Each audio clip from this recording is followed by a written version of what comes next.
So huge news came out this week that is about to shift the market sentiment to bullish. Trump is about to have a deal with the Chinese president about tariff. If the deal is finalized, we can see the market surge, especially tech companies, and maybe start another bull run. And I'm going to talk about that in details. And finally, I will show you my portfolio updates, and then I will talk about 2 undervalued stocks and 2 overvalued stocks based on my opinion and my stock evaluation. If you think you learned something new from my videos, please give this video a like, as it will help the channel more than what you think. So let's start. So Trump is about to have a deal with the president of China. If you remember in my previous episodes, I talked about Trump was about to impose 100% tariff on China. Then China replied, and by lowering the exported rare earths that is used by US tech companies. Then the market dropped by a lot. That week was red. Everything was red.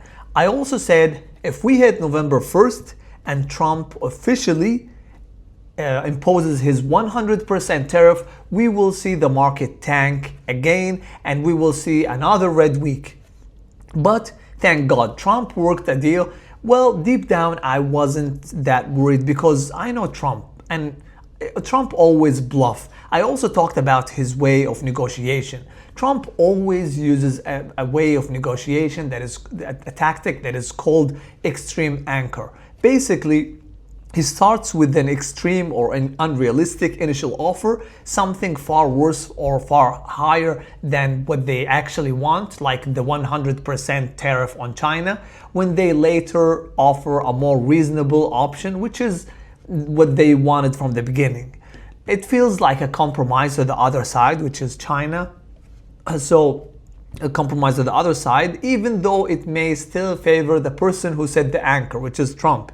He has done that multiple times, and that's why I said from the beginning it might not happen. But if it happened, then it would tank the market by a lot. So behind closed doors, officials from US and China met in Malaysia on October 25th. Well, those officials are Scott Bessent, who is the US Treasury Secretary, and He Lifeng, I think I pronounced his name right, I'm not sure actually, but he is the Chinese Vice Premier and top economic negotiator.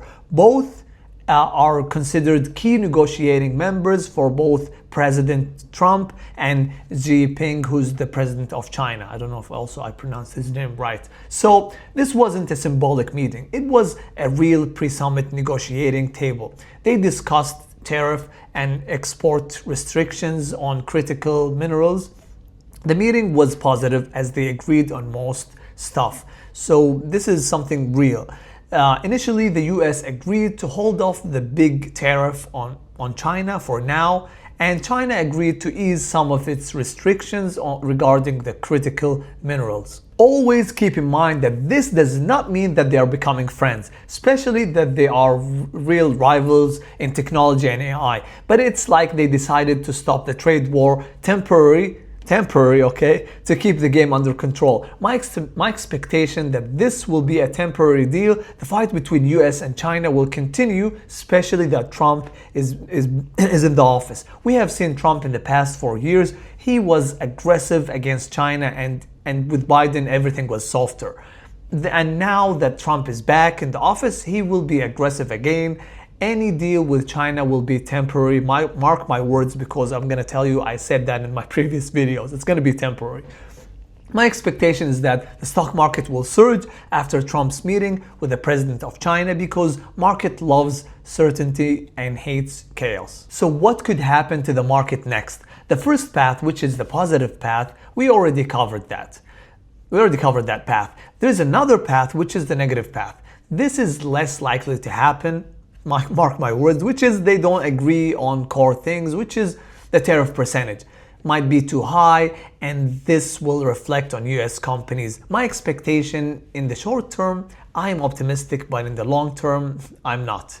I guarantee you that Trump will keep picking on China and announces new things to restrict China from dominating the tech and AI sectors. Now let's move on to the weekly portfolio update. So, and then to the 3 undervalued stocks and 3 overvalued stocks. But let's start with portfolio updates. Currently, I'm sitting at $195,000. I bought these stocks at these prices. But back in 2022, I bought these stocks at these prices because they were undervalued and doubled my money by 2024. In January 2024, I bought these stocks and I'm still holding them as I think they will double in the next 3 years. And now let's move on to the fun part, which is the 2 undervalued stocks and 2 overvalued stocks. Let's start with the overvalued stocks. The first stock that is overvalued, which is Palantir. I think Palantir, one of the most overvalued stocks in the market. Don't get me wrong, it's a great stock, but it is overvalued. Other than the high PE of 60, the revenue growth was 40 over a year ago, and now it is 20 or less with the high expectations to grow. Once you have a high expectation with an okay performance, you will be hit hard because they are holding Palantir to a high standard now. The second overvalued stock is Tesla. I know there are many people who will attack me now and will argue because of robo-taxi and the future projects that will be launched soon, but I think many of them are already priced in, and if anything goes wrong, like a delay in the project completion date, like what it happened with robotaxi many times before, the stock will be hit hard. Another reason why I think it is overvalued is because of the high PE ratio, 70. The PE is 70. Yes, Tesla reported the highest revenue in years in the past quarter, but don't forget that they dropped the profit margin to sell more cars, and that's how they generated that huge revenue. And the stock price did not increase. Instead, it dropped after earning by a lot. Wall Street knows that revenue does not equal profitability. High revenue is only part of the story. What really drives the valuation is how much profit and free cash flow the company generates from that revenue. If revenue grows but profit margins fall, then the company will earn less money per dollar of sales. I guess you get the idea. And that's why Tesla, even though they reported the highest revenue in the last quarter, the stock dropped because Wall Street knows that. Now let's move on to the undervalued stocks. The first undervalued stock is AMD. If we leave emotions away and look at numbers, because stock market is not an emotional game, it is a math game. AMD's forward PE is 40 while Nvidia trades at 70, and other AI companies trade at higher PE ratios. If we talk about the massive growth potential that AMD has, AMD will make the MI300. I know it's already priced in already, but if it sells well, which will happen, the net income will increase and the stock price will increase as well.